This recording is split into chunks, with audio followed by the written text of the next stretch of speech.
இருக்கக்கூடியவர்கள் யார் யார் என்று சொல்லி நாம் பார்க்க போகிறோம். கர்த்தர் நல்லவர், அவர் கிருபை என்றும் உள்ளது. நல்ல கவனமாக கேளுங்க. விசுவாச மார்க்கத்தார் யார்? விசுவாச மார்க்கத்தார் யார்? இங்க 8வது வசனம் என்ன சொல்லப்படுது?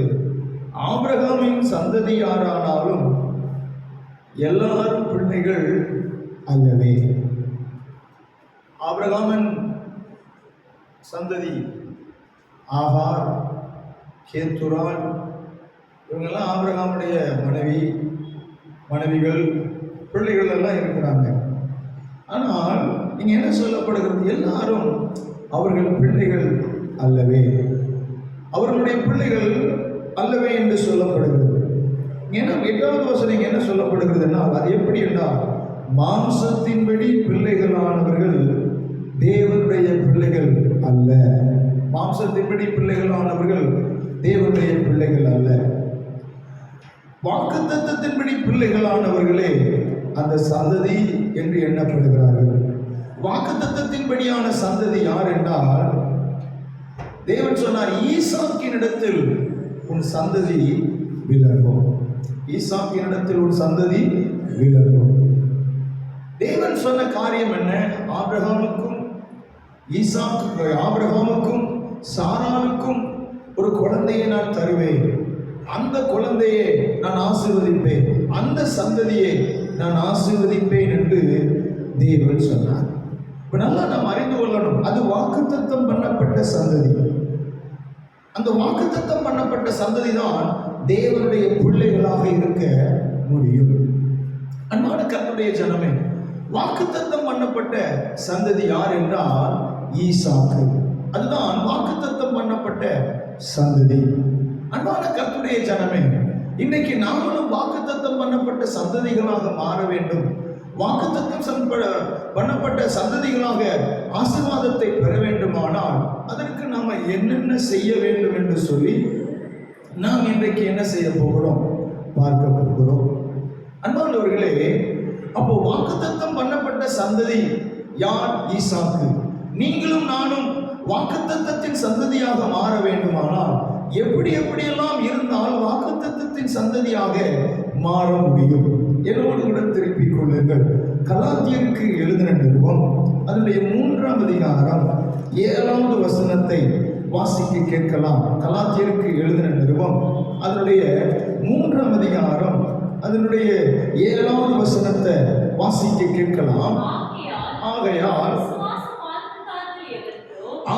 விசுவாச மார்க்கத்தார் எவர்களோ, நல்ல கவனமாக கேளுங்க, விசுவாச மார்க்கத்தார் எவர்களோ அவர்களே ஆபிரகாமுடைய பிள்ளைகள். நல்லா நாம் அறிந்து கொள்ளணும், நாம் வாக்குத்தத்தம் பண்ணப்பட்ட சந்ததியாக, வாக்குத்தத்தம் பண்ணப்பட்ட சந்ததியினுடைய ஆசீர்வாதத்தை பெற வேண்டுமானால் நாம் ஒவ்வொருவரும் விசுவாச மார்க்கத்தாராக காணப்பட வேண்டும். விசுவாச மார்க்கம் என்றால் வழி. நாம் ஒவ்வொருவரும் விசுவாசித்து, தேவனை விசுவாசித்து, தேவனுடைய வார்த்தையை விசுவாசித்து வாழக்கூடியவர்களாக இருக்க வேண்டும். யார் ஒருவர் தேவனையும் தேவனுடைய வார்த்தைகளையும் விசுவாசித்து ஒவ்வொரு நாளும் கடந்து போகிறார்களோ அவர்கள் தேவனுடைய பிள்ளைகளாக இருப்பார்கள். அது மாத்திரமல்ல, அவர்கள் ஆபிரகாமுடைய பிள்ளைகளாகவும் விளங்குவார்கள். ஏனென்றால் ஆபிரகாம் விசுவாசத்தினுடைய தகப்பனாக இருக்கிறார். அவன் பழைய காலகட்டத்தில் நல்ல கவனமாக கேளுங்க, அவன் தேவனை விசுவாசித்தான். எப்படி விசுவாசித்தான்? நல்லா நாம் அறிந்து கொள்ளணும். சாராளுக்கு 100 வயதில் தான் குழந்தை கிடைத்தது. ஆனால் சாராளுடைய கற்பம் செத்து போன ஒரு நிலைமை, ஆபிரகாமுடைய சரீரம் செத்து போன ஒரு நிலைமை. சரீரம் செத்து போச்சு, கற்பம் செத்து போச்சு. ஆனால் அவைகளை எண்ணாதிருந்தான் என்று வேதத்திலே சொல்லப்படுகிறது. அவைகளை எண்ணாதிருந்தான், அவைகளை அவிசுவாசமாய் இல்லாதபடி தேவன் வாக்குத்தத்தத்தை நிறைவேற்றுவதற்கு வல்லவராக இருக்கிறார் என்று முழு நிச்சயமாக நம்பி அவன் தேவனை மகிமைப்படுத்திக் கொண்டிருந்தான். அது தேவனுடைய பார்வையில் எப்படியாக இருந்தது? நீதியாக எண்ணப்பட்டது. அன்பான கிறிஸ்துவுக்குள் பிரியமானவர்களே, அவர் வாக்குத்தத்தத்தை நிறைவேற்றுவதற்கு வல்லவராக இருக்கிறார் என்று நம்பினான். ஆமென். அப்போ சரீரம் செத்து போனவைகளாக இருந்தாலும், கற்பம் செத்து போனவைகளாக இருந்தாலும், அவன் எதை விசுவாசித்தான்? தேவனுடைய வாக்குத்தத்தங்களை விசுவாசித்தான். அந்த வாக்குத்தத்தங்களை அவன் நிறைவேற்றுவதற்கு அவர் வல்லவராய் இருக்கிறார் என்று எண்ணி தேவனை மகிமைப்படுத்தி கொண்டே இருந்தான். அன்பான கிறிஸ்துவுக்குள் பிரியமானவர்களே, இந்த விசுவாசத்தை தேவன் கனப்படுத்தினார். கனப்படுத்தி தேவன் அவனுடைய வாழ்க்கையில் ஒரு பெரிய அற்புதத்தை செய்தார். நல்ல கவனமா கேளுங்க. இன்றைக்கு நாம் நம்முடைய வாழ்க்கையில சில நேரங்களில் நமக்கு நாம் நம்பியிருக்கிற காரியங்கள் எல்லாம் செத்து போன ஒரு நிலைமையாக இருக்கலாம். நம்முடைய சூழ்நிலைகள் எல்லாம் செத்து போன ஒரு காரியமாக இருக்கலாம். ஒருவேளை பிசினஸ், ஐயா என்னுடைய பிசினஸ் வாழ்க்கையில ஒரு நல்ல ஒரு நிலை இல்லை, என் குடும்ப காரியங்கள் ஒரு நல்ல நிலைமை இல்லை, இனி இவைகள் கட்டப்படுமா, இனி இவைகள் நிலைத்து நிற்குமா, இல்லை என் எதிர்காலம் இனி நிலைத்து இருக்குமா, அப்படிப்பட்ட எந்த விதமான நம்பிக்கைகளும் அதற்குரிய அறிகுறிகளும் எதுவுமே இல்லாத ஒரு நிலைமை இருக்கிறது. ஆனாலும் இப்படிப்பட்ட சூழ்நிலை இருந்தாலும் நான் தேவனை விசுவாசிப்பேன், நான் தேவனுடைய வார்த்தையை விசுவாசிப்பேன், என்னை வாழ வைக்க அவரால் முடியும், என்னை நடத்த அவரால் முடியும் என்று சொல்லி நாம் விசுவாசிப்போமானால் தேவன் கட்டாயமாக விழுந்து போன, ஒன்றுமில்லாமல் போன எல்லாவற்றையும் தேவன் எடுத்து கட்டி நம் ஒவ்வொருவரையும் ஆசீர்வதிக்க வல்லமை உள்ளவராக இருக்கிறார். ஒரு ஆமென் சொல்லலாமே. அப்படியானால் ஆபிரகாமும் என்ன செய்தான்? விசுவாசித்தான். அவன் தேவனுடைய பார்வையிலே கனத்தை பெற்றுக் கொண்டான். நாமும் தேவனுடைய வார்த்தைகளை விசுவாசிப்போமானால், விசுவாசித்து வாழ்கிறவர்களாக இருப்போமானால் நாம் ஒவ்வொருவரும் எப்படிப்பட்டவர்களாக இருப்போம்? ஆபிரகாமுடைய பிள்ளைகளாக இருப்போம். ஆமென். நல்ல கவனமாக கேளுங்க. இன்னும் கொஞ்சம் ஆழமாக சொல்ல நான் விரும்புகிறேன். அன்பான கிறிஸ்துவுக்குள் பிரியமானவர்களே, இன்னைக்கு பல நேரங்களில் நம்முடைய விசுவாசத்தினுடைய நிலைமைகளை சரியாக உணராத ஒரு நிலைமையில இருக்கணும். நாம போற பாதை எப்படி இருக்கணும்னா, எல்லாவற்றையும் கர்த்தருடைய வார்த்தைகளை விசுவாசித்து விசுவாசித்து விசுவாசித்து செயல்படக்கூடியவங்களாக இருக்கணும். வாசிக்கலாம். எபேசியருக்கு எழுதின நிருபம் 2ஆம் அதிகாரம், எபேசியருக்கு எழுதின நிருபம் 2ஆம் அதிகாரம், அதனுடைய 7வது வசனம், 8வது வசனம், 9வது வசனத்தை வாசிக்க கேட்கலாம். கிறிஸ்து இயேசுவுக்குள் நம்மை அவரோடு கூட எழுப்பி உன்னதங்களில் அவரோடு கூட உட்காரவும் செய்தார்.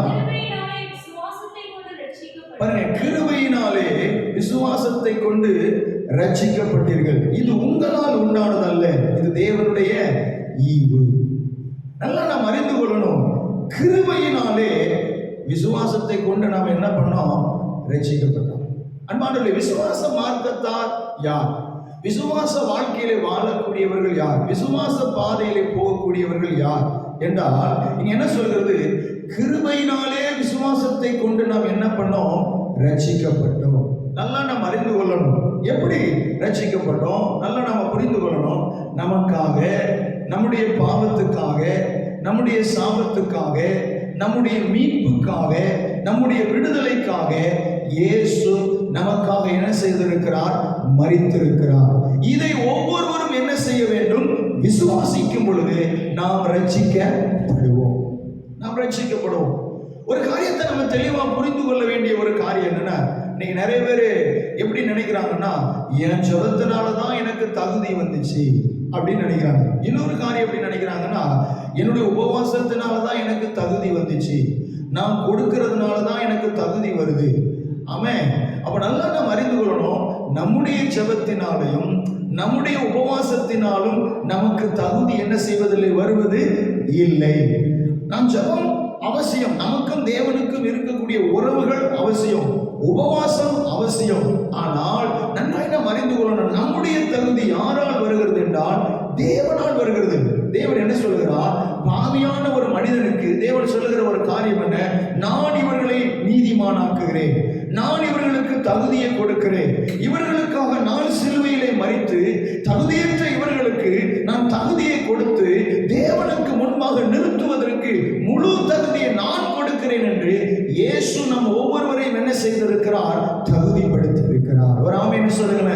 அவர் என்னை தகுதிப்படுத்தி இருக்கிறார், அவர் என்னை பலப்படுத்தி இருக்கிறார், அவர் என்னை பிதாவுக்கு முன்பாக நிறுத்தி இருக்கிறார் என்று சொல்லி யார் யாரெல்லாம் விசுவாசிக்கிறார்களோ, நல்ல கவனமாக கேளுங்க, விசுவாசிக்கிறார்களோ அவர்கள்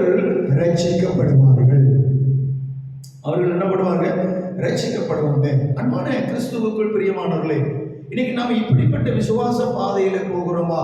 நிறைய நேரங்கள்ல நான் என்னுடைய பக்தியினாலதான் இதெல்லாம் நடந்துச்சு அப்படின்னு நினைக்கிறோம்.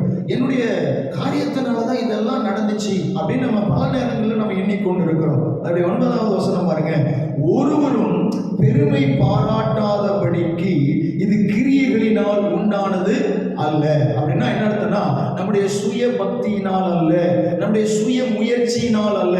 இந்த கிருபையினால் வருகிற ரட்சிப்பு நம்முடைய பக்தினாலேயோ நம்முடைய முயற்சியினாலேயோ நம்முடைய பிரயாசங்களினாலேயோ அல்ல, மாறாக முழுக்க முழுக்க தேவனுடைய கிருபையினாலே நம்முடைய வாழ்க்கையில விடுதலை என்ன செய்திருக்கிறது?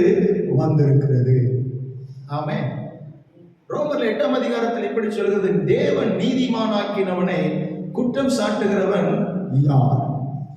தேவன் சொல்றார், நான் அவங்களை நீதிமானாக்கி வைத்திருக்கிறேன், நான் என்னுடைய இரத்தத்தினால் அவங்களை பரிசுத்தமாக்குகிறேன், நான் அவர்களை தேவனுக்கு முன்பாக நிறுத்துவதற்கு அவர்களை தகுதிப்படுத்தி வைத்திருக்கிறேன். அப்போ நாம செய்ய வேண்டிய காரியம் என்ன?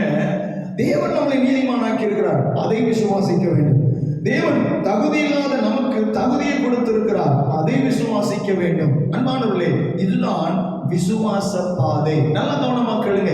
இப்படி விசுவாசிக்கும் பொழுது கர்த்தர் நம்முடைய வாழ்க்கையில ஒரு மிகப்பெரிய ஒரு விடுதலையை நமக்கு தருவார்.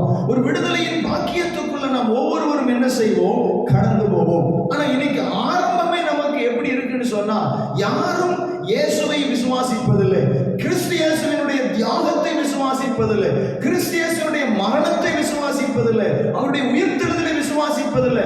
அவருடைய மரணத்தினால் தான் எனக்கு தகுதி வந்திருக்கிறது, அவருடைய உயிர்த்தெழுதலினால் தான் எனக்கு மாற்றம் வந்திருக்கிறது என்று சொல்லி யாரும் விசுவாசிக்காமல் இருப்பதனால்தான் நீங்க நிறைய நேரங்களில் நம்மளால விடுதலையை பார்க்க முடியாமல், மாற்றங்களை பார்க்க முடியாமல் தவித்துக் கொண்டிருக்கிறோம். ஆனால் நல்ல கவனமாக்குங்க, விசுவாச மார்க்கத்தார் யார் என்றால் அவர்கள் எப்படி இருப்பார்கள்?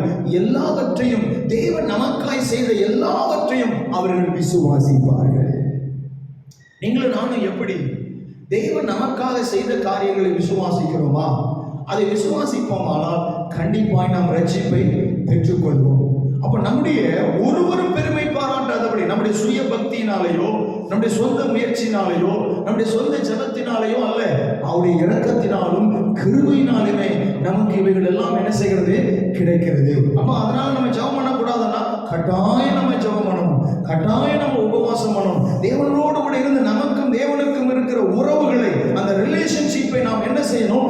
வளர்த்து கொள்ள வேண்டும். அன்பான கிறிஸ்துவுக்குள் பிரியமானவர்களே, ஆனால் தேவன் நமக்கு செய்த காரியங்களை விசுவாசித்து விசுவாசித்து போகும்பொழுதுதான் நம்முடைய வாழ்க்கையில ரட்சிப்பு என்ன செய்யும்? பெருகிக் கொண்டே இருக்கும். விடுதலை, ரட்சிப்பு என்றால் விடுதலை, நம்முடைய வாழ்க்கையில மேலும் மேலும் மேலும் விடுதலை வந்து கொண்டே இருக்கும். அன்பானவர்களே, அப்படியானால் விசுவாச மார்க்கத்தார் யார்? ஆபிரகாமை போல எல்லாவற்றிலும் தேவனை விசுவாசிக்க கூடியவர்கள். அப்ப ஆபிரகாமுடைய பிள்ளைகளாக இருக்கிறார்கள். ஆமென். அன்பானவர்களே, இன்னைக்கு நீங்களும் நானும் எல்லாவற்றிலையும் தேவனை நாம் என்ன செய்யணும்? விசுவாசிக்க வேண்டும்.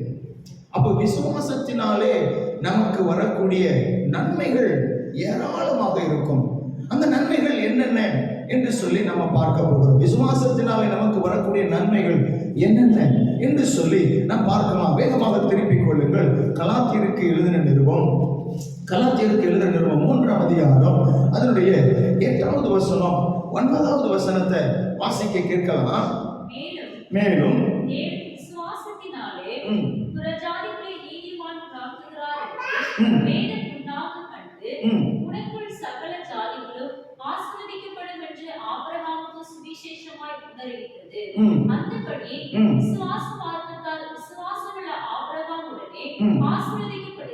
நல்ல கவனமா கேளுங்க.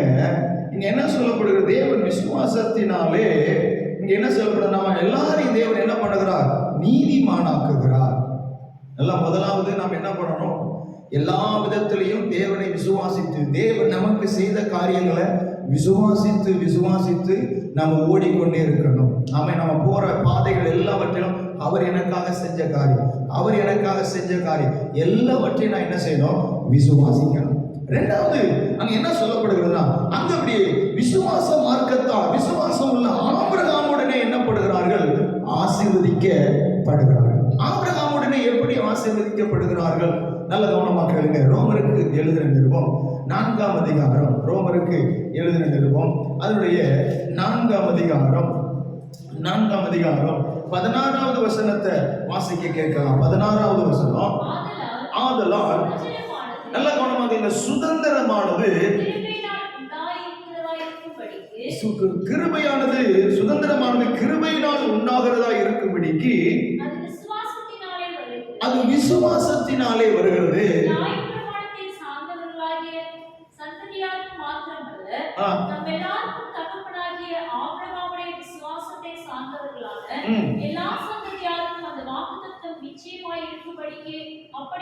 அப்ப நல்ல கவனமா கேளுங்க. சுதந்திரமானது நல்ல நாம் அறிந்தோம். விசுவாச வாழ்க்கையில தேவன் நமக்கு செய்த காரியங்கள், அவர் சிலுவையிலே நமக்காக பண்ணி வைத்த காரியங்களை நாம் விசுவாசித்து நாம் வாழும் பொழுது நம்ம விசுவாச பாதையிலே நாம் போகிறோம். ஒன்று, இப்படி போகும் பொழுது நமக்கு வரக்கூடிய காரியங்கள் என்ன? அன்பான கிறிஸ்துவுக்குள் பிரியமானவர்களே, என்ன வருகிறதுனா, நாம விசுவாசித்து போகும் பொழுது தேவன் நமக்கு ஒரு சுதந்திரத்தை தருகிறார். அந்த சுதந்திரம் எப்படி நமக்கு கிடைக்கிறதுனா, கிருபையினாலே நமக்கு அந்த சுதந்திரம் உண்டாகிறது. சுதந்திரம் என்றால் இங்கிலீஷ்ல சொல்றது ஒன்று ஃப்ரீடம் அல்லது லிபர்ட்டி. இந்த வார்த்தைகள்லாம் என்ன செய்யப்படுகிறது? பயன்படுத்தப்படுகிறது.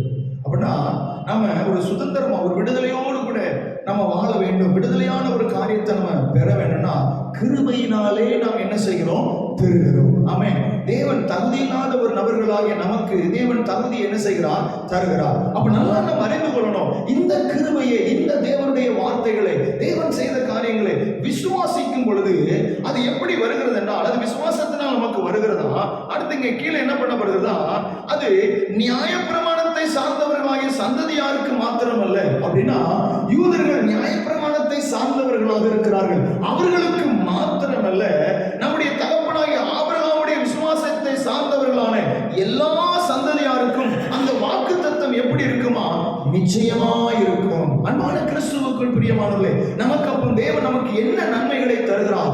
சுதந்திரம் என்கிற ஒரு நன்மையை தருகிறார். ஆமென். அந்த சுதந்திரத்தை தேவன் நமக்கு எப்படி தருகிறார்? கிருபையினாலே நமக்கு தருகிறார். ஒரு ஆமென் சொல்லுங்களேன். தேவன் நமக்கு என்ன கொடுக்கிறாரா? சுதந்திரம். ஆமென். நம்முடைய ஆவியில விடுதலை, ஆத்மாவில விடுதலை, சரீரத்துல விடுதலை, எல்லாவற்றிலையும் நம்மை விடுதலை ஆக்கி ஒரு நல்ல ஒரு விடுதலைக்குள்ள நம்மை நடத்துகிறார். இந்த விடுதலை நமக்கு எப்படி வருகிறது? அன்பானவர்களே, தேவன் நமக்கு பாராட்டின கிருபையை விசுவாசிக்கும் பொழுது, தேவன் நமக்கு சிலுவையிலே காண்பித்த அந்த கிருபையை விசுவாசிக்கும் பொழுது இந்த விடுதலை நம்முடைய ஆவியிலே பெற்றுக்கொள்கிறோம், நம்முடைய ஆத்மாவிலே பெற்றுக்கொள்கிறோம், நம்முடைய சரீரத்தில் என்ன செய்கிறோம்? பெற்றுக்கொள்கிறோம். நல்ல கவனமா கேளுங்க. அப்ப என்ன சொல்லப்படுது? ஆபிரகாமுடைய விசுவாசத்தை நாம் எல்லாரும் எப்படி போய் கொண்டிருக்கிறோம்? ஆபிரகாம் எல்லா சூழ்நிலையிலும் தேவனை விசுவாசித்தது போல நீங்களும் நானும் எல்லா விடுதலைக்காகவும் தேவனை விசுவாசிக்கிறோம். அப்படி விசுவாசிக்கிறவர்களாக இருக்கிறபடினால் தேவன் சொன்ன வாக்குத்தத்தங்கள் நம்முடைய வாழ்க்கையில பூரணமாக வந்து நிறைவேறும். அந்த வாக்குத்தத்தம் என்ன? நீங்கள் சுதந்திரமாவே என்ன செய்வீர்கள்? இருப்பீர்கள். ஆமென். ஆவியில சுதந்திரம். சுதந்திரம் மீன்ஸ் விடுதலை. எல்லா விதத்துல நம்ம எப்படி இருப்போம்? விடுதலையாக இருப்போம். நீங்க நமக்குள்ள விடுதலை இருக்கா? நம்முடைய ஆத்மாவில் விடுதலை இருக்கா? நம்முடைய சரீரத்தில் விடுதலை இருக்கா? எப்போ விடுதலை வரும்? தேவ கிருபையை விசுவாசிக்கும் பொழுதுதான் விடுதலை வரும். கிருபையின் தேவனை விசுவாசிக்கும் பொழுதுதான் விடுதலை வரும். கிருபையின் ஆவியான தேவனை விசுவாசிக்கும் பொழுதுதான் நமக்குள்ள என்ன உண்டாகும்? விடுதலை உண்டாகும். நாம் விடுதலையோடு கூட நம்ம இன்னைக்கு இருக்கிறோமா? இன்னைக்கு அநேகர் ஒடுக்கப்பட்ட ஆவியோடு இருக்கிறாங்க. நிறைய பேர் சொல்லுகிற காரியம் என்ன? நாங்கள் எவ்வளவுதான் ஜெபம் பண்றோம் சார், ஜெபம் பண்ணாலும் இன்னும் எங்களுக்குள்ள என்னல்ல? விடுதலை இல்லை. நல்ல கவனமா நாம் அறிந்து கொள்ளணும். அன்பான கிறிஸ்துவுக்குள் பிரியமானவர்களே, எல்லா சூழ்நிலைகளிலும் தேவனை விசுவாசித்து வாழ்கிற ஜனங்களாக இருக்க பழகணும். அப்படி நாம் பழகும் பொழுது கர்த்தர் நம்முடைய ஆவியில, நம்முடைய ஆத்மாவில, நம்முடைய சரீரத்துல, நம்முடைய சிந்தனைகளில, நம்முடைய குடும்பத்துக்குள்ள, நம்முடைய எதிர்காலத்துல, எல்லா காரியத்திலையும் தேவன் ஒரு முழுமையான விடுதலையை தருவார். நாம் ஒடுங்கினவர்களாக அல்ல, நம்முடைய ஆவியில ஒடுக்கப்பட்டவர்களாக அல்ல. நம்ம ஆவியில எப்படி இருப்போம் என்று சொன்னால் ஒரு விடுதலையாக்கப்பட்ட ஒரு விசாலமான ஒரு நிலைமையிலே காணப்படுவோம். இது எப்படி நடக்கிறது என்றால் தேவனுடைய கிருபையை விசுவாசிக்கும் பொழுது இவைகள் எல்லாம் நமக்கு என்ன செய்கிறது? வருகிறது. ஆமென். அன்பான கிறிஸ்துவுக்குள் பிரியமானவர்களே, நீங்க நாம எப்படி இருந்து கொண்டு இருக்கிறோம்? தேவன் நமக்கு சுதந்திரத்தை தருகிறார். விசுவாச மார்க்கத்தாருக்கு, விசுவாசித்து வாழ்கிறவர்களுக்கு தேவன் ஒரு சுதந்திரத்தை தருகிறார். என்ன சுதந்திரம்? அவருடைய கிருபையை விசுவாசிக்கும் பொழுது நம்ம எல்லா விதத்திலும் நம்ம எப்படி இருப்போமா? விடுதலையோடு கூட காணப்படுவோம். நமக்கு அப்படிப்பட்ட விடுதலையோடு கூட வாழ்கிற வாழ்க்கை இருக்கிறதா? இன்னைக்கு நிறைய பேர் எப்படி இருக்கிறாங்க? சர்ச்சைக்கு வருகிறோம், ஆனா எங்களுக்குள்ள விடுதலை இல்லை. அன்பான கிறிஸ்துவுக்குள் பிரியமானவர்களே, அப்போ காரணம் என்ன? நாம் சரியான விதத்தில் தேவனுடைய கிருபையை விசுவாசிக்காததுனாலதான் நம்ம விடுதலையற்ற நிலைமையில் என்ன செய்கிறோம்?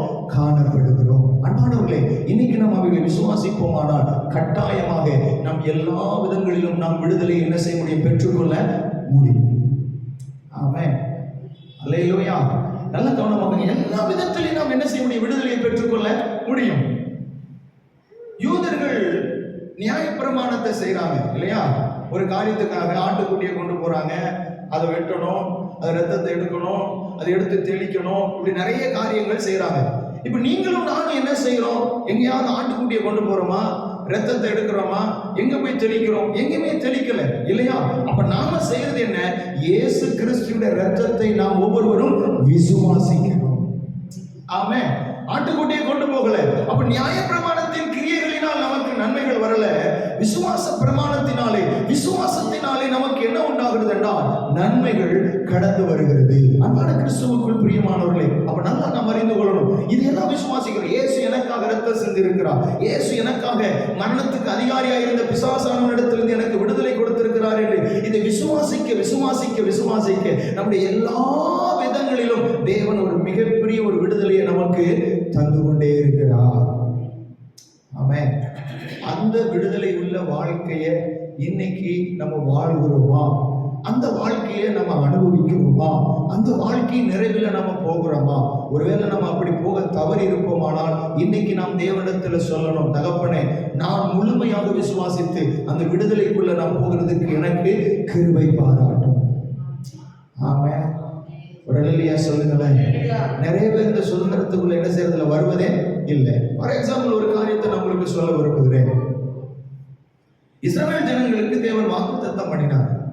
வாக்குத்தத்தம் பண்ணப்பட்ட தேசத்துல அவங்களை கொண்டு போய் வச்சிருக்கிறார். நீங்க எரேமியா 19ஆம் அதிகாரத்துல நீங்க வாசிச்சீங்கன்னா இதெல்லாம் சொல்லப்பட்டிருக்கு. ஆனா அந்த தேசத்தை அவங்க என்ன பண்ணுவாங்கன்னா, வாக்குத்தத்தம் பண்ணப்பட்ட தேசம், எருசலேமில் இருக்கிறாங்க, கர்த்தர் கொடுத்த தேசம். அப்ப அந்த தேசத்துல அவங்களுக்கு பாலும் தேனும் ஓடுகிற தேசம். எருசலேம் என்றால் சமாதானத்தின் நகரம். அந்த சமாதானமான ஒரு நகரத்தில் இருக்கிறாங்க. ராஜா ஆளுகிற ஒரு இடத்துல இருக்கிறாங்க. தேவன் ஆளுகிற இடத்துல இருக்காங்க. அவங்க இப்ப எப்படி இருக்கணும்? சமாதானமா இருக்கணும், விடுதலையோட இருக்கணும், சந்தோஷமா இருக்கணும். ஆனா அங்க அவங்களுக்குள்ள விடுதலை, சந்தோஷம், சமாதானம் இல்லை. ஏன் இல்லை அப்படின்னா, தேவன் கொடுத்த வாக்குத்தத்தமாய் இப்ப கொடுத்த அந்த இடத்தை அவங்க எல்லாம் என்ன பண்ணியிருக்காங்க? தீட்டுப்படுத்தினார்கள். எப்படி தீட்டுப்படுத்தினார்கள் அப்படின்னா, நல்ல கவனமா கேளுங்க. விக்கிரகங்களை கொண்டு வந்து, நல்லா நாம் அறிந்து கொள்ளணும், விக்கிரகங்களை கொண்டு வந்து அவங்களுடைய தேசத்துக்குள்ள வச்சது நிமித்தமாக அங்க முழுவதுமாக அந்த தேசம் என்ன செய்யப்பட்டது? அந்த இடம் எல்லாமே என்ன செய்யப்பட்டது? தீட்டுப்பட்டது. ஆமென். அந்த இடம் முழுவதுமாக தீட்டுப்பட்டது. இப்படி தீட்டுப்பட்டதுனால அங்க இருக்கிற ஜனங்களுக்கு நிம்மதி இல்லை, விடுதலை இல்லை. நல்லா நம்ம அறியணும், தேவன் என்ன கிருபையா இந்த இடத்துல வச்சிருக்கிறாரே, என்ன தேவன் ஒரு இரக்கமாக இந்த இடத்துல கொண்டு வச்சிருக்கிறாரே, நான் இந்த இடத்துல கொண்டு வந்து இப்படிப்பட்ட காரியங்களை செய்யலாமா, இது செய்யக்கூடாதே என்று அவருடைய கிருபையை எண்ணிருந்தா ஒரு நாள் அந்த அசுத்தத்திற்கு நாம் என்ன செஞ்சிருக்க மாட்டோம்? இடம் கொடுத்திருக்க மாட்டோம். சில நேரங்களில் தேவன் நமக்கு சுதந்திரமா நல்ல ஒரு வீட்டை கொடுத்திருக்காரு, சுதந்திரமா கர்த்தர் நமக்கு ஒரு குடும்பத்தை கொடுத்திருக்காரு. ஆனா காலையில போனாங்க என்ன பண்றோம்னா, காலையில இருந்து சாயந்தரம் வரைக்கும் டிவி என்ன செஞ்சுட்டு இருக்கு? ஓடிக்கிட்டே இருக்கு. அப்ப அந்த இடம் எப்படி இருக்கும்? தீட்டினால் அசூசி ஆயிரும். அந்த இடத்துல அழுக்கு, பாவம் அழுக்கு படிஞ்சவைகளா இருக்கும். அப்ப வீட்டுக்குள்ள போனாலே ஒரு சந்தோஷம் இருக்காது, வீட்டுக்குள்ள போனாலே ஒரு நிம்மதி இருக்காது. அப்ப வாக்குத்தத்தமாய் கொடுக்கப்பட்ட இடத்துல தேவன் தந்த இடம் அங்க எப்படிப்பட்டவைகளா இருக்கணும்? ஒரு சமாதானமா இருக்கணும். நம்ம போன இடம் ஒரு இளைப்பாறுதல் உள்ள இடமா இருக்கணும். ஆனா அங்க அப்படி இல்லை. அங்க போன நேரங்கள்லாம் சினிமா பாட்டு, அங்க போடுகிறதெல்லாம் அசுத்தமான காரியம், இன்னொருத்தர குறை சொல்லுது. நம்ம வீட்டுக்குள்ள இருந்தே இப்படி செய்ய செய்ய செய்ய அந்த இடம் முழுவதும் என்ன ஆச்சுன்னு சொன்னா அசூசிப்பட்டு விடுகிறது. அசூசிப்படும் பொழுது நாம் அந்த இடத்துல என்ன செய்ய முடியாது? விடுதலையோடு கூட இருக்க முடியாது. ஆமென். வீட்டுக்குள்ள வந்தாலும் நிம்மதி இல்லைங்க, நிம்மதியா சாப்பிட முடியல, அப்ப நம்ம குடியிருக்கிற வீடு எப்படி இருக்கணும்? தேவன் நமக்கு தந்திருக்கிற சுதந்திரத்தை நம்ம எப்படி காத்துக்கொள்ளணும்? அன்பானவர்களே, அந்த இடத்துல நல்ல கவனமா, வீட்டுல நல்ல ஜெப சத்தங்கள், துதி சத்தங்கள், நல்ல ஒரு கர்த்தரை துதித்து கொண்டே இருக்கிற ஒரு காரியம், வேத வசனங்களை தியானிக்கிற ஒரு காரியம், குடும்பமா இருந்து ஜெபிக்கிற ஒரு காரியம், இது அங்க இருக்கும் பொழுது, கர்த்தருடைய நாம மகிமைக்கு ஏதுவான காரியங்கள் இருக்கும் பொழுது அந்த இடத்துல தேவனுடைய ஆளுகை இருக்கும். அப்ப வீட்டுக்குள்ள என்ன உண்டாகும் என்று சொன்னால் ஒரு விடுதலை இருக்கும். நீங்க 24 மணி நேரம் என்ன செய்யறாங்க? ஃபேஸ்புக்லயும் வாட்ஸ்அப்லயும் இன்ஸ்டாகிராம்லயும் தேவையில்லாத காரியத்திலையும் உட்கார்ந்து ஒரு அபிஷியலா ஒரு காரியத்தை பார்க்கறது வேற. ஆனா முழுக்க உட்கார்ந்து நேரமெல்லாம் அவற்றையும் என்ன செய்கிறார்கள்? வீணடிக்கிறார்கள். அப்படி முழுக்க வீட்டுல உட்காரும் பொழுது என்ன உண்டாகும் என்று சொன்னால் அந்த இடங்கள் எல்லாம் அசூசிப்படுகிறது. ஆமென். கர்த்தர் நமக்கு கிருபையாக ஒரு வீட்டை கொடுத்திருக்காரா? அது வாடகை வீடோ சொந்த வீடோ தேவன் நமக்கு கொடுத்திருக்காரு. அந்த சுதந்திரத்துல நம்ம எப்படி இருக்கணும் அப்படின்னா விடுதலையோடு இருக்கணும். ஆனா இன்னைக்கு அந்த விடுதலையோடு இருக்க முடியுதா? இல்லை. எப்ப பாரு ஒரு பயத்தோட கூட இருக்கிறோம், எப்ப பாரு ஒரு திகிலோடு இருக்கிறோம். தூங்கும் பொழுது ஒரு திகிலு, நிம்மதியா தூங்க முடியல, நிம்மதியா நம்ம சாப்பிடுகிற சாப்பாடை நிம்மதியான ஒரு நிலைமையில் இல்லை. இப்படிப்பட்ட பல நிலைமைகளிலே நாம் காணப்பட்டு கொண்டிருக்கிறோம். அப்போ தேவன் நமக்கு கொடுத்த சுதந்திரம் என்ன? வீடானாலும் குடும்பமானாலும் ஒரு தனி நபரானாலும் அந்த சுதந்திரத்தோடு கூட அவங்க இருக்கணும். ஆனா அவங்க சுதந்திரமா இருக்க முடியல. ஏனென்றால் அந்த இடம் எல்லாம் எப்படிப்பட்டவைகளாக இருக்கிறது என்றால் தீட்டுப்படுகிறது, அசூசிப்படுகிறது, அசுத்தமாக்கப்படுகிறது. அப்படி அசுத்தமாக்கப்படும் பொழுது நமக்கு கொடுக்கப்பட்ட அந்த சுதந்திரம் என்ன செய்கிறது என்றால் அசுத்தமாக்கப்படும் பொழுது நாம் நிம்மதியும் சந்தோஷத்தை நான் என்ன செஞ்சிடுவோம்? இழந்துடுவோம். ஆமென். சில வீட்டுக்குள்ள போனா தேவ பிரசன்னத்தை என்னால உணர முடியுதுமா. சில ஜெபிக்கிற இடத்துல போங்க, என்னால் தேவ பிரசன்னத்தை என்ன செய்ய முடியுது? உணர முடியுது. ஏன்னா அந்த இடம் எப்பவுமே ஆராதிக்கப்படுகிற இடம் ஒரு பெரிய விஷயம் அல்ல. நாம் அந்த இடத்துல தேவ பிரசன்னத்தினால அந்த இடத்துல நம்ம எப்பவும் தேவனை சந்தித்து கொண்டே இருக்கிறதுனால நல்ல கவனமாக அந்த இடத்துக்குள்ள போனாலே நமக்கு ஒரு மாற்றங்கள் வரும். நான் இடத்தை ஹைலைட் பண்ணல, இடம் ஒரு பெரிய விஷயம் அல்ல. கர்த்தர் எந்த இடத்துக்கு வருவார். ஆனா நல்லா நம்ம அறிந்து கொள்ளணும், ஒரு ஆராதிக்கிற இடம் எப்பவுமே துதி சத்தம், எப்பவுமே தேவனுடைய வார்த்தை கேட்கிற இடம். நம்ம போய் உள்ள உட்கார்ந்தாலே நம்மளுடைய இருதயம் எப்படி இருக்கணும்? ஒரு சமாதானத்துக்குள்ள காணப்படும். அதே நேரத்துல நைட்டு பார்ல போய் அங்க ஆளே இல்லாம நீங்க போய் உட்கார்ந்துருந்தாலும் நம்முடைய மனநிலைமை எப்படி இருக்குன்னு சொன்னா அசுத்தங்களும் அசுத்த காரியங்களும் நடக்கிற இடத்துல அங்க எல்லாமே தீட்டுப்பட்டு கிடக்கு. அந்த இடமே எப்படி கிடக்கு? தீட்டுப்பட்டு கிடக்கு. அன்பான கிறிஸ்துவுக்குள் பிரியமானவர்களே, தீட்டுப்பட்டவைகள் எல்லாம் என்ன செய்யணும்? சுத்திகரிக்கப்படணும். அப்ப நம்ம வீடு அப்படிப்பட்டவைகளாக இருக்கக்கூடாது, குடியிருக்கிற வீடு அப்படிப்பட்டவைகளாக இருக்கக்கூடாது, நாம நம்முடைய கணவன் மனைவி பிள்ளைகளாக நாம் அப்படிப்பட்டவர்களாக இருக்கக்கூடாது. எல்லா விதத்திலும் இந்த சுதந்திரம் என்ன செய்ய வேண்டும்? பெருகிக் கொண்டே போகணும். ஆமென். அல்லேலூயா. இருக்கிற வீடும் எப்படி இருக்கணும்? அசூசி இல்லாம இருக்கணும். இந்த சரீரமும் எப்படி இருக்கணும்? அசூசி இல்லாம இருக்கணும். அப்ப இருக்கிற இடமும் அசுத்தமா இருக்கக்கூடாது, இந்த சரீரமும் என்ன செய்யக்கூடாது? அசுத்தமா இருக்க கூடாது. அப்படி இருந்தால் நமக்கு தேவன் கொடுத்திருக்கிற இந்த சுதந்திரம் என்ன செய்யணும்? சுதந்திரத்தை எப்படி நம் கிருபையினாலே விசுவாசித்து பெற்றுக்கொள்கிறோம். இந்த சுதந்திரம் மேலும் மேலும் மேலும் விசுவாசத்தினாலே அது என்ன செய்யும்? பெருகிக் கொண்டே இருக்கும். ஒரு ஆமென் சொல்லலாமே. அப்ப நல்லா கவனமா கேளுங்க. அப்போ இடம் எப்படி இருக்கக்கூடாது? அசுத்தமா இருக்கக்கூடாது. அப்படி அசுத்தமாக இருக்குமானால் அந்த இடத்துல நம்ம தூங்குறதோ வாழ்க்கை வாழ்கிறதோ ஒரு நெருக்கடியான ஒரு சூழ்நிலைக்கு காணப்படும். இரண்டாவது, நம்முடைய சரீரம் எப்படிப்பட்ட நிலைமையில் இருக்குன்னா தீட்டுப்பட்டவைகளாக இருக்கு. மார்க் எழுதின சுவிசேஷம் 7ஆம் அதிகாரம் 20 22 வசனம் வரைக்கும் வாசிங்கன்னா நிறைய அசுத்தமான காரியங்கள் எல்லாமே அங்க இருக்கு. அப்ப அவைகளினால நம்முடைய சரீரம் என்ன செய்கிறதுனா அசூசிப்படுகிறது, பாவ அழுக்கினால படிகிறது. அன்பானவர்களே, அப்ப இந்த பாவ அழுக்கினால் படியும் பொழுது தேவன் நமக்கு தருகிற சுதந்திரத்தை நாம் முழுமையாக விசுவாசத்தினாலே நாம் என்ன செய்ய முடியாது? பெற்று விடுதலையோடு விட வாழ முடியாது. ஆமென். அப்ப இடமும் சுத்தமா இருக்கணும், சரீரமும் எப்படி இருக்கணும்? சுத்தமா இருக்கணும். ஆமென். ரொம்ப ரொம்ப முக்கியம். நம்முடைய சரீரம் எப்படி இருக்கணும்? சுத்தமா இருக்கணும். இடம் எப்படி இருக்கணும்? சுத்தமா இருக்கணும். ஆமென். ஒரு ஒரு ஒரு தேவனுடைய புள்ள வீடு தங்கி இருக்கிற வீட்டில் எப்படி இருக்கணும்? எப்பவுமே ஒரு வீட்டுக்குள்ள நுழைஞ்சா, அப்பா இந்த வீட்டில் தேவ மகிமை இருக்கு, தேவ பிரசன்னத்தை எங்களால் அனுபவிக்க முடியுது. ஒரு நபரோடு, ஒரு கர்த்தருடைய பிள்ளையோடு கூட பேசும் பொழுது இந்த நபரோடு தேவ பிரசன்னம் தங்கி இருக்கு. அப்ப பாருங்க, ஒரு நபரோடும் பிரசன்னம் தங்கி இருக்கணும், அவன் குடியிருக்கிற வீட்லயும் தேவ பிரசன்னம் என்ன இருக்கணும்? தங்கி இருக்கணும். ராம் என்ன சொல்லலாமே, அன்பு கிறிஸ்துவுக்குள் பிரியமான. அப்படி இருந்தால் இந்த சுதந்திரம் என்ன செய்யும்? பெருகும். விசுவாசத்தினாலே வருகிற சுதந்திரம் என்ன செய்து கொண்டிருக்கும்? பெருகி கொண்டே இருக்கும். நான் நல்ல கவனமாக கேளுங்க. இப்படி கிருபையை நம்ம விசுவாசிக்கும் பொழுது இந்த சுதந்திரம் பெருக பெருக பெருக பெருக பெருக பெருக நாம் அங்கே எப்படிப்பட்ட நிலைமையில் இருப்போம் என்றால், அடுத்த வசனம் ஒரு வசனத்தை வாசிக்கலாம். நல்ல கவனமாக. இந்த சுதந்திரமானது கிருபையினாலே நமக்கு உண்டாயிருக்கும்படி இது எப்படி வருகிறதா? விசுவாசத்தினாலே நமக்கு வருகிறது. இந்த சுதந்திரத்துக்கு அப்புறம் நம்ம அடுத்து என்ன பண்ணுகிறோம்னா, 4ஆம் அதிகாரம், ரோமர் 4ஆம் அதிகாரம் 13வது வசனம் என்ன சொல்லுதுன்னா, அன்றியும் உலகத்தை சுதந்திரிப்பான் என்கிற வாக்குத்தத்தம் ஆபிரகாமுக்காவது அவன் சந்ததிக்காவது நியாயப்பிரமாணத்தினால் கிடைக்காமல் விசுவாசத்தினால் வருகிற நீதியினாலே என்ன செய்ததா? கிடைத்தது. ஆபிரகாம் கிட்ட சொன்னாரு, என்ன சொல்கிறாருன்னா, உலகத்தை நீங்கள் என்ன செய்வீர்கள்? சுதந்திரிப்பீர்கள். ஆபிரகாமே, நீ உலகத்தை நீ என்ன செய்வான்? சுதந்திரிப்பான். எப்படி ஆபிரகாம் உலகத்தை, ஒவ்வொரு தேசத்தையும் அவன் என்ன செஞ்சான்? கைப்பற்றினான். அவனுடைய சந்ததிகள் எல்லாம் என்ன செய்தது? சுதந்திரித்து. இந்த வாக்குத்தத்தம் இப்ப நமக்கு என்ன செய்கிறதா? வந்து நிறைவேறுகிறதா? எப்படி நிறைவேறுது? அவனும் விசுவாசத்தினாலே ஒவ்வொன்றையும் சுதந்திரித்தான், நாமளும் விசுவாசத்தினாலே ஒவ்வொன்றையும் என்ன செய்ய வேண்டும்? சுதந்திரிக்க வேண்டும். எதை சுதந்திரிக்கிறது? அந்த பூமி அப்படின்னு சொன்னாலே, இப்ப நல்லா கவனமா கேளுங்க. நம்ம இந்த இடத்துல சபையா வந்திருக்கிறோம் இல்லையா?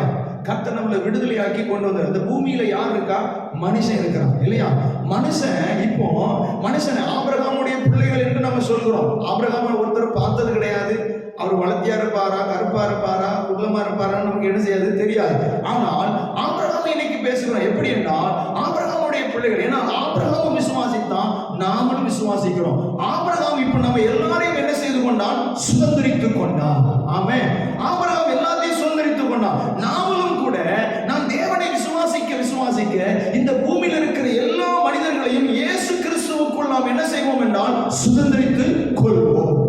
அப்ப இந்த வாக்குத்தத்தம் ஆபிரகாமுக்கு நிறைவேறுகிறது மாத்திரமல்ல, இந்த வாக்குத்தத்தம் நமக்கும் என்ன செய்கிறது? நிறைவேறுகிறது. ஆமென். ரல்லே சொல்லலாமே, ராமன் சொல்லலாமே. அன்பு கிறிஸ்துவுக்குள் பிரியமானவர்களே, அப்ப விசுவாசிக்கிறவர்கள், விசுவாச மார்க்கத்தார் யாராக இருக்கிறாங்க? தேவனுடைய கிருபையை விசுவாசிக்கிறவர்கள், விசுவாசித்து வாழ்கிறவர்கள், விசுவாச மார்க்கத்தார். இந்த விசுவாச மார்க்கத்தாருக்கு என்ன கிடைக்கிறது?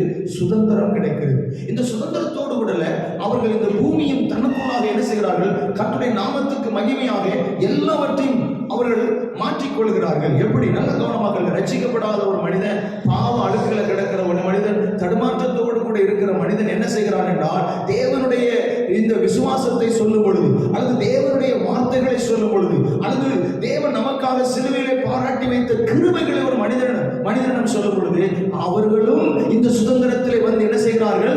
பங்கடைகிறார்கள். அப்போ நம்ம உலகத்தை நாம் என்ன செய்கிறோம் என்றால் சுதந்திரிக்கிறோம். ஆமென். ரகலைய சொல்லலாமே, உலகத்தை நாம் என்ன பண்றோம்? சுதந்திரிக்கிறோம்.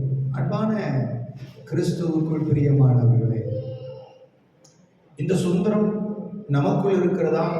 நம்முடைய வீட்டுக்குள் இருக்கிறதா? இந்த சுதந்திரம் நம்முடைய தேசத்துக்குள் இருக்கிறதா? இந்த தேசத்துக்குள்ளே பெருகுகிறதா? நம்மளால் பெருகி கொண்டிருக்கிறதா? நல்லா கவனமாக கேளுங்க.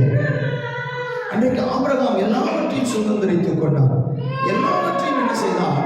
பெற்றுக்கொண்டார். இன்னைக்கு நாமளும் அப்படிப்பட்ட வாக்குத்தத்தத்தை நிறைவேற்றத்துக்குள்ளே போக வேண்டுமானால் நாம் செய்ய வேண்டிய காரியம், எல்லா சூழ்நிலையிலும் தேவனை விசுவாசிக்க வேண்டும். சரி, அடுத்த ஒரு காரியத்தை நம்ம வேகமா பார்க்கலாம். என்னோடு கூட திருப்பிக் கொள்ளுங்க.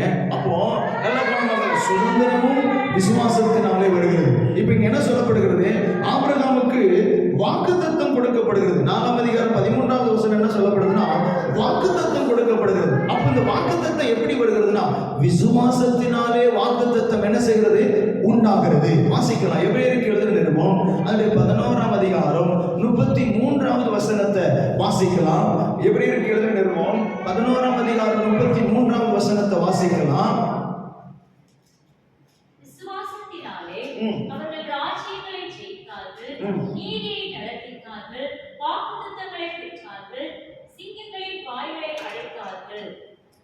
என்ன சொல்லப்படுகிறது? விசுவாசத்தினாலே வாக்குத்தத்தங்களை பெற்றார்கள். நல்லா நாம் அறிந்து கொள்ளணும். இந்த விசுவாசத்தினாலே நமக்கு சுதந்திரம் வருகிறது. இந்த விசுவாசத்தினாலே நமக்கு என்ன உண்டாகிறது என்றால் வாக்குத்தத்தம் உண்டாகிறது. அன்பான கிறிஸ்துவுக்குள் பிரியமானவர்களே, விசுவாசத்தினாலே நமக்கு வாக்குத்தத்தங்களை தேவன் நமக்கு தருகிறார். நல்லா நம்ம அறிந்து என்ன வாக்குத்தத்தம்? நல்லா கவனமா கேளுங்க. என்ன வாக்குத்தத்தம்?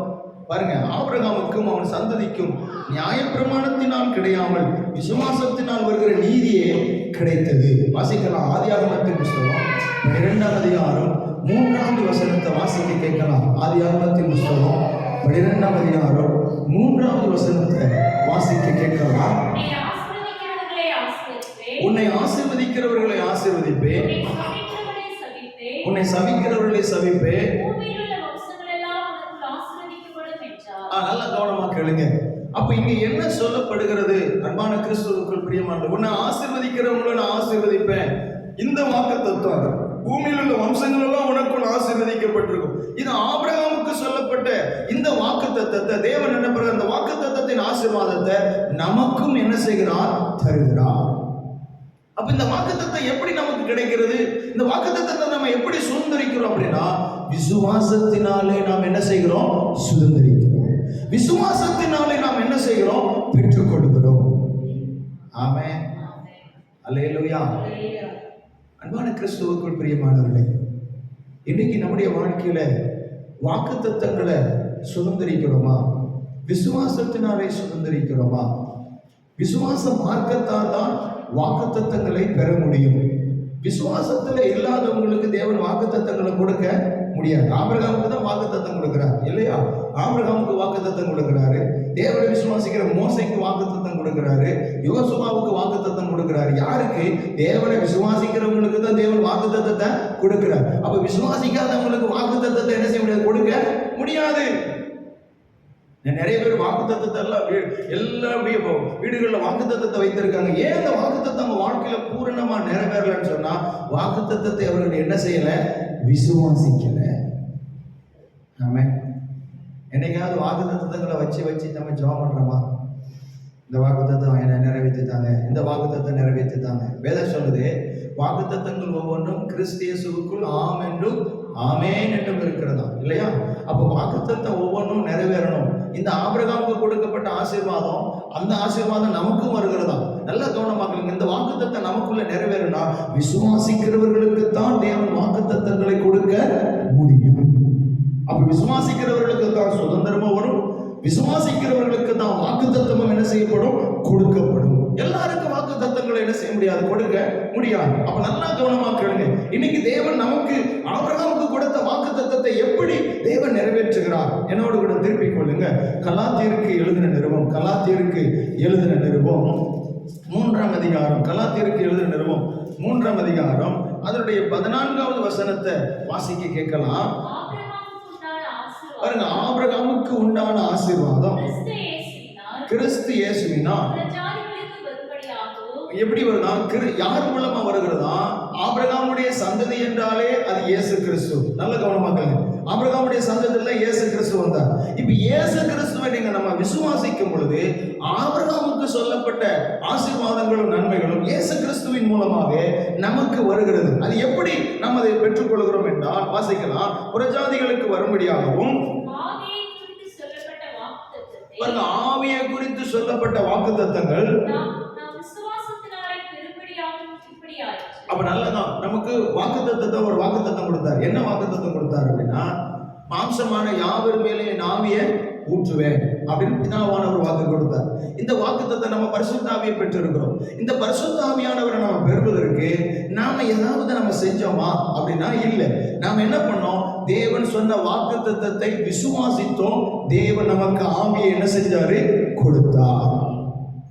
நல்ல நம்ம விசுவாசித்தோம், தேவன் நமக்கு ஆவியை கொடுத்தார். அதே போல நாம் தேவனை விசுவாசிக்கும் பொழுது இந்த வாக்குத்தத்தங்கள் எல்லாம் நம்முடைய வாழ்க்கையில பூரணமாக வந்து என்ன செய்யும்? நிறைவேறும். நல்ல கவனமாய் நாம் அறிகிறோம். அப்ப நாம் செய்ய வேண்டிய காரியம் என்ன? விசுவாசித்தால் நமக்கு சுதந்திரம் வரும், விசுவாசித்தால் நமக்கு வாக்குத்தத்தம் வரும், விசுவாசித்தால் நல்ல கவனமா கேளுங்க, நமக்கு வாக்குத்தத்தத்தினால் விசுவாசத்தினால் வருகிற ஆசீர்வாதத்தினுடைய ஆசீர்வாதத்தினுடைய நிறைவு அல்லது சுதந்திரவாளிக்குரிய நன்மைகள் நமக்கு வந்து சேரும். வாசிக்கலாம் வேகமாக. கலாத்தியருக்கு எழுதுகிற நிருபம் 4ஆம் அதிகாரம், கலாத்தியருக்கு எழுதுகிற நிருபம் 4ஆம் அதிகாரம் 28 31 வசனங்கள் வரைக்கும் வாசிக்க கேட்கலாம். கலாத்தியர் 4:28 வாசிக்கலாம். சகோதரரே, நாம் ஈசாக்கை போல வாக்குத்தத்தத்து பிள்ளைகளாய் இருக்கிறோம். மாம்சத்தின்படி பிறந்தவன்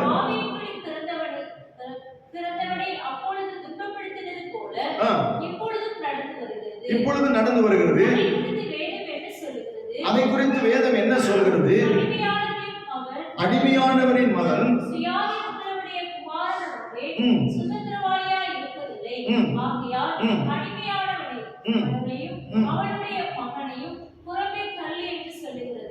இப்படி இருக்க சகோதரரே, நாம் அடிமையானவருக்கு பிள்ளைகளாயிராமல் சுயாதீனம் உள்ளவருக்கு பிள்ளைகளாய் இருக்கிறோம். ஆமென். நல்ல கவனமா கேளுங்க. விசுவாசத்தினால் வருகிற சுதந்திரம், விசுவாசத்தினால் வருகிற வாக்குத்தத்தம். இந்த வாக்குப்படி விசுவாசத்தினாலே நம்முடைய ஒவ்வொரு காரியங்களும் நம்ம சுதந்திரிக்கும் பொழுது தேவன் நம்மளை எப்படியாக வைக்கிறார் என்று சொன்னால் ஒரு சுதந்திரவாளியாக மாற்றுகிறார். இஸ்மவேலை சுதந்திரவாளி என்று சொல்ல முடியுமா என்றால் இஸ்மவேலை சுதந்திரவாளி என்று சொல்ல முடியாது. ஏனென்றால் இஸ்மவேல் வாக்குத்தத்தத்தின்படி இஸ்மவேல் பிறந்தவன் அல்ல. வாக்குத்தத்தத்தின்படி யார் பிறந்தா? ஈசாக்கு பிறந்தான். இப்போ இங்க ஈசாக்கு பிறந்தாச்சு, இங்க இஸ்மவேலும் பிறந்தாச்சு. ரெண்டு பேருக்கு ஒருவருக்கு ஒருவர் என்ன ஒரு ஆகுதுன்னா சண்டைகள் வந்து கொண்டே இருக்கு. இப்போ ஆவி மாம்சத்துக்கு விரோதமாகவும் மாம்சம் ஆவிக்கு விரோதமாகவும் ஒன்று கொண்டு எப்பொழுதும் விரோதமாகவே இருக்கிறது. இன்னைக்கு நல்லா நாம் அறிந்து கொள்ளணும். ஆவிக்குரியவர்களையும் மாம்சத்துக்குரியவர்களும் பக்கத்துல வச்சா அவங்களுடைய கருத்துகள் ஒருமித்து என்ன செய்யாது? போகாது. கருத்து ஒருமித்து என்ன செய்யாது? போகாது. எப்ப பாரு சண்டைகள் வந்து கொண்டே இருக்கும். அப்ப தேவன் சொல்லுகிறார், மாம்சத்துக்குரியவர்களை நீங்கள் என்ன வைங்க? தள்ளி வைங்க. மாம்ச சிந்தை என்னவா? மரணம். மாம்ச சிந்தை என்னங்க? மரணம். நம் மாம்ச சிந்தையோடு சுதந்திரவாளிகள் மாம்ச சிந்தையோடு கூட இருக்க மாட்டார்கள். நல்லா நாம் அறிந்து கொள்ளணும், நாம் எப்படிப்பட்டவர்களாக இருக்கிறோம். எவர்கள் தேவனுடைய ஆவியானவரால் நடத்தப்படுகிறார்களோ அவர்கள் தேவனுடைய பிள்ளைகளாக இருக்கிறார்கள். அப்போ விசுவாசத்தினால ஆவியை பெற்ற நாம ஒவ்வொருவரும் ஒவ்வொரு நாளும் பரிசுத்த ஆவியினால நடத்தப்படுகிறனால நாம் ஒவ்வொருவரும் எப்படி இருக்கிறோம்? நாம் தேவனுடைய பிள்ளைகளாக இருக்கிறோம். அப்ப தேவனுடைய பிள்ளைகளால் தேவனுடைய சுதந்திரவாளிகளாக நாம் இருக்கிறோம். அன்பானவர்களே, நாம் தேவனுடைய சுதந்திரவாளிகளாக இருக்கிறபடினால் தேவன் தனக்குள்ளது எல்லாவற்றையும் என்ன செய்வார்? தருவார். ஆனால் இங்க மாம்சமும் ஆவியும் ஒன்றோடு ஒன்றே ஒருபோதும் என்ன செய்யாது? இணையாது. ஆமென். சொல்லலாமே. நல்ல கவனமாக கேளுங்க. நம்ம விசுவாசத்தினால தான் பரிசுத்த ஆவியை என்ன செஞ்சிருக்கிறோம்? பெற்றிருக்கிறோம். பரிசுத்த ஆவியை பெற்றுக்கொண்ட பிற்பாடு நம்ம ஆவியினால நடத்தப்படுகிறோம். ஆவியினால நடத்தப்படும் பொழுது நம்ம எப்படி மாறுகிறோம்? தேவனுடைய பிள்ளைகளாக மாறுகிறோம். இப்ப தேவனுடைய பிள்ளைகளாக இருந்தால் நீங்களும் நானும் யாரு? தேவனுடைய சுதந்திரவாளிகள் இல்லையா? சுதந்திரவாளிகள் எப்படி இருப்பார்கள்? மாம்சத்துக்குரியவர்களாக இருக்க மாட்டார்கள். அவர்கள் எப்படிப்பட்டவர்களாக இருப்பார்கள்? ஆவிக்குரியவர்களாக இருப்பார்கள். நல்லா நாம் அறிந்தோம், தேவனுடைய தன்மையை கொண்டவர்களாக, தேவனுடைய சாயலை கொண்டவர்களாக இருப்பார்கள். ஆனால் மாம்சத்துக்குரியவர்கள் நேர் எதிரானவர்களாகவே எப்பொழுதும் என்ன செய்வார்கள்? காணப்படுவார்கள். மாம்சத்தினுடைய எண்ணங்களை கொண்டவர்களாக இருப்பார்கள். ஃபார் எக்ஸாம்பிள், ஒரு காரியத்தை நான் உங்களுக்கு சொல்ல விரும்புகிறேன். இயேசு கிறிஸ்துடைய சீசர்கள் இயேசுவோடு கூட இருந்தாங்க. ஆனால் ஒரு சமயத்தில் சீசர்கள் கூட மாம்சத்துக்கு இடம் கொடுக்க வேண்டிய ஒரு நிலைமை உண்டாயிடுச்சு. இயேசு சொல்றாரு, என்னை சிலுவையில் அடிக்க போறாங்க, நான் எருசலேமுக்கு போக போறேன், நான் மரணத்துக்குள்ள போக போறேன், நான் சிலுவையில மரிக்க போகிறேன் அப்படின்னு சொல்றாரு. உடனே பேதுரு சொல்லுகிற காரியம் என்ன? நீர் மரிக்க கூடாது, நீ சிலுவையில் அடிக்கப்படக்கூடாதுன்னு சொல்றாரு. உடனே இயேசு சொல்றார், நீ மனுஷனுக்கு ஏற்றவைகள் என்ன செய்கிறான்? யோசிக்கிறான். எனக்கு பின்னாலே போ சாத்தானே. பேதுரு என்ன சொன்னாரு? நீ மரிக்க கூடாதுன்னு சொன்னார். மரிக்க கூடாதுன்னு சொன்னது சரியாக சொல்லியிருக்காரு. ஆனா தேவனுடைய பார்வையில நீ மனுஷனுக்கு ஏற்றவைகளை நீ என்ன செய்கிறான்? சிந்திக்கிறான். நல்லா கவனமாக்கலுங்க. ஆவிக்கும் மாம்சத்துக்கும் என்ன செய்யாது? சேரவே சேராது. எப்பவுமே அது எப்படி இருக்கும்? எதிரும் புதிருமாகத்தான் இருக்கும். இத ஆவிக்குரியவங்களால, கர்த்தருடைய ஆவியானவரால் நடத்தப்படுகிறவங்களால தான் இதை தெளிவாக என்ன செய்ய முடியும், புரிந்து கொள்ள முடியும். அப்ப தேவனுடைய ஆவியானவரால் நடத்தப்படுகிறவர்கள் கண்டிப்பாக மாம்சத்துக்குரிய காரியங்கள் அல்லது மாம்சத்துக்குரிய செயல்கள், மாம்சத்துக்குரிய பேச்சுகள், மாம்சத்துக்குரிய முடிவுகளை நாம் என்ன செய்யணும்னா புறம்பை தள்ளி வைக்க வேண்டும். நாம் புறம்பை தள்ளி வைக்க வேண்டும். என்ன சொல்லப்படுது பாருங்க, 30வது வசனம் கடைசி பகுதி பாருங்க. அவருடைய மகனையும் புறம்பை தள்ளு என்று சொல்லுகிறது. அப்போ நாம மாம்சத்துக்குரிய காரியங்கள் எல்லாவற்றையும் என்ன செய்யணும்னா கொஞ்சம் நம்மளை விட்டு அப்புறப்படுத்த வேண்டும். ஒரு ஆமென் சொல்லலாமே. அப்போ நாம் சுதந்திரவாளிகளாக இருந்தால் தேவன் நமக்கு என்ன தருவார்? ஒரே ஒரு காரியத்தை சொல்லி நான் முடிக்க விரும்புகிறேன். ஆதியாகமத்தின் புஸ்தகம் 25வது வசனம், அதிகாரம் 5வது வசனம் 6வது வசனம் என்ன சொல்லுதுன்னா, ஈசாக்குக்கு ஆபிரகாமுடைய சொத்தில எல்லாம் என்ன சொல்லப்படுகிறதா, கொடுக்கப்படுகிறதா. ஆனால் 6வது வசனம் என்ன சொல்லப்படுது, 25 ஆதியாகமம் 25 6வது வசனம் என்ன சொல்லுதுன்னா, ஆபிரகாமுடைய மறுமனையாட்டிகளுடைய பிள்ளைகளுக்கு ஆபிரகாம் என்ன கொடுக்கிறார்னா நன்கொடைய கொடுக்கிறார். நன்கொடைனா டொனேஷன் இல்லையா? ஆபிரகாமுடைய சொத்து இப்ப 100 ஏக்கர் இருக்குன்னா 100 ஏக்கர் யாருக்கு கொடுக்கிறாரு? ஈசாக்குக்கு கொடுக்கிறாரு. டொனேஷன் என்ன? 1001, 2001, 100 ரூபாய், 200 ரூபாய் ஏதோ அப்பப்ப வந்து கிடைக்கும். சில நேரங்கள்ல இப்படி டொனேஷன் வாங்கிக்கிட்டு போறவங்களா தான் இன்னைக்கு நிறைய பேர் இருக்கிறாங்க. நாம டொனேஷன் வாங்கிக்கிட்டு போகிறவங்களாக, நன்கொடை வாங்கிக்கிட்டு போகிறவங்களாக இருக்கக்கூடாது. நம்முடைய தகப்பனுடைய சொத்திலே நமக்கு முழு உரிமை உண்டு. அப்ப யாருக்கு இந்த உரிமை உண்டு என்று சொன்னால், விசுவாசத்திலே நடக்கிறவர்களுக்கு தான் இந்த உரிமை உண்டு. ஆமென். நீங்கள் நான் விசுவாசத்திலே நாம் ஒவ்வொரு நாளும் ஓடுகிறவர்களாக இருக்கிறோமா, இல்ல நன்கொடையை வாங்கி கொண்டிருக்கிறவங்களா இருக்கிறோமா? அன்பான கிறிஸ்துவுக்குள் பிரியமானவர்களே, நீங்க பல நேரங்கள்ல ஏதோ ஒரு நன்மை கிடைச்ச உடனே நீங்க நிறைய பேர் தேவனை மறந்துடுறாங்க. நன்கொடையை வாங்குகிறவங்களாக இருக்காதீங்க.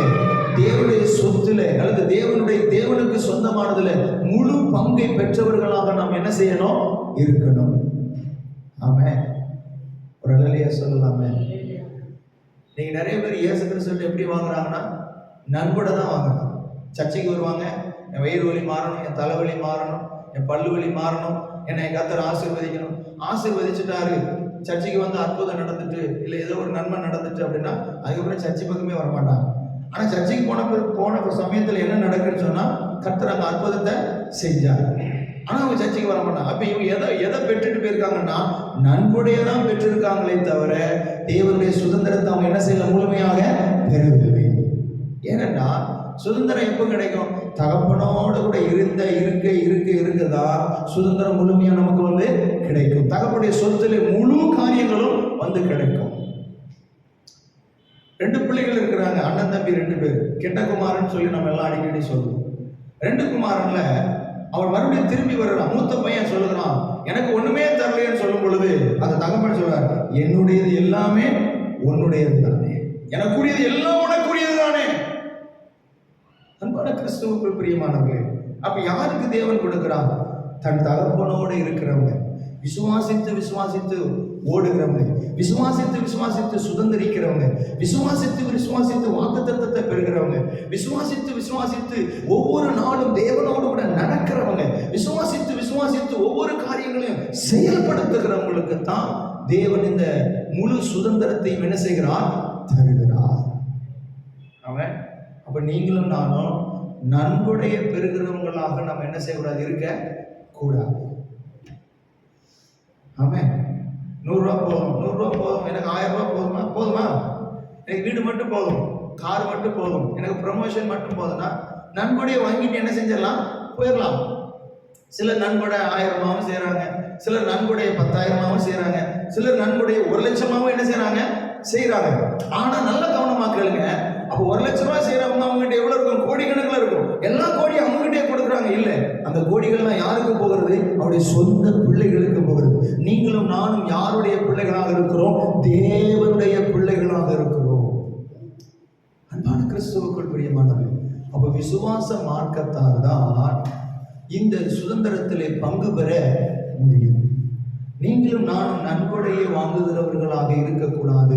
தேவனுடைய சொத்திலே முழு பங்கை பெறுகிறவர்களாக இருக்க வேண்டும். அன்பான கிறிஸ்துவுக்குள் பிரியமானவர்களே, அப்போ ஆபிரகாமுடைய பிள்ளைகள் எல்லாரும் ஆபிரகாமுடைய பிள்ளைகள் அல்லவே, கிறிஸ்தவர்கள் எல்லாரும் கிறிஸ்தவர்கள் அல்லவே, இஸ்ரவேலர்கள் எல்லாரும் இஸ்ரவேலர்கள் அல்லவே.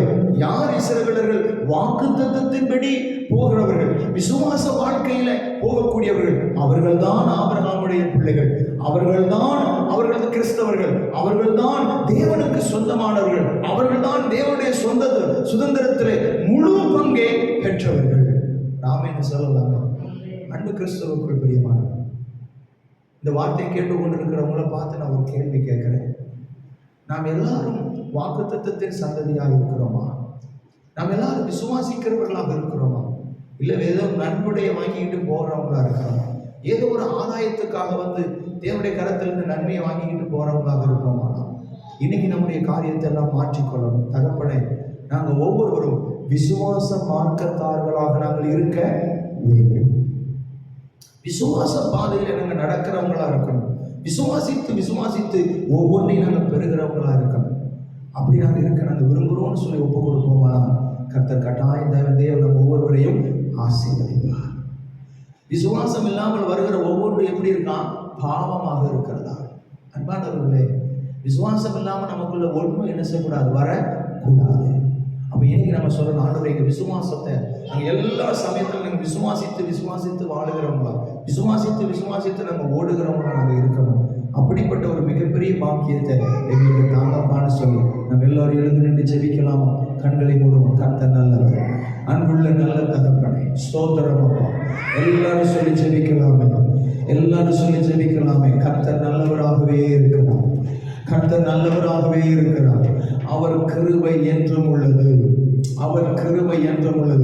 விசுவாச மார்க்கத்தால் தான் ஆபிரகாமுடைய பிள்ளைகள். ஓ சோத்திரமையா, விசுவாச வாழ்க்கையில வாழ்கிறவர்கள் தான் ஆபிரகாமோடு கூட ஆசீர்வதிக்கப்படுவார்கள். அன்பான கர்த்தருடைய ஜனமே, இன்னைக்கு நாம் விசுவாச மார்க்கத்தானாக இருக்க வேண்டும், விசுவாச பாதையிலே ஓடுகிறவர்களாக இருக்க வேண்டும். எல்லாரும் ஒப்பு கொடுக்கலாமே. தகப்பனே, நாங்கள் எல்லா சூழ்நிலையிலும் விசுவாச வாழ்க்கை வாழ வேண்டும் ஐயா. நாங்கள் ஏதோ ஒரு தற்காலிகத்துக்காக சபைக்கு போய் கொண்டு வருகிறவர்களாக அல்ல, ஒரு தற்காலிகத்துக்காக நன்கொடையை பெறுகிறவர்களாக பெற்றுக்கொண்டு வருகிறவர்களாக அல்ல.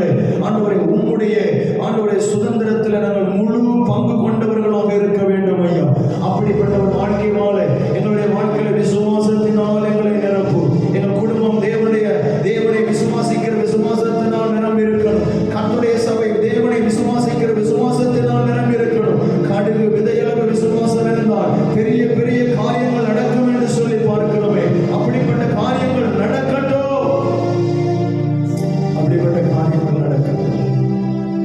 உங்க கிருபையான கரத்துக்கு, உங்க பிரசன்னத்தின் கரத்துக்குள் ஒப்பு கொடுக்கணும்.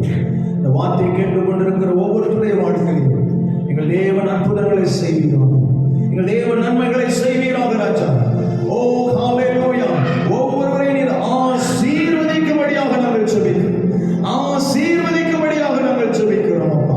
தகப்பனே, விசுவாச வாழ்க்கையில் வாழ்ந்து ஆபிரகாமுடைய முழு வாக்குத்தத்தங்களையும் ஆசீர்வாதங்களையும் சுதந்திரித்துக் கொள்ள எங்கள் தேவன் கிருபை பாராட்டுகிறார்.